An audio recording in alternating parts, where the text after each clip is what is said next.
on vam je moj,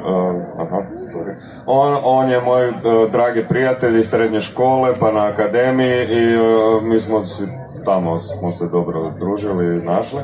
I kako on sad vodi to kulturno-umjetničko društvo, baš mi je bilo super, pri srcu, daj Viktor dođi, imamo svjetski dan glazbe. On je svojim oduševljenjem pristao i doveo svoju ekipu. Pa uživajmo u kajkavskim narječju i popevkama. Imaju sad kak se zovu pjesme. Sad ću vam reći jer imamo vremena, vidim da imamo. Prvu sviraju popevke Sam slagal, a onda imaju miks 3 pjesama zagrebačkog područja. Uživancije, kak ide? Crni lajbek, vidim da imaju, dobro. Uživajte!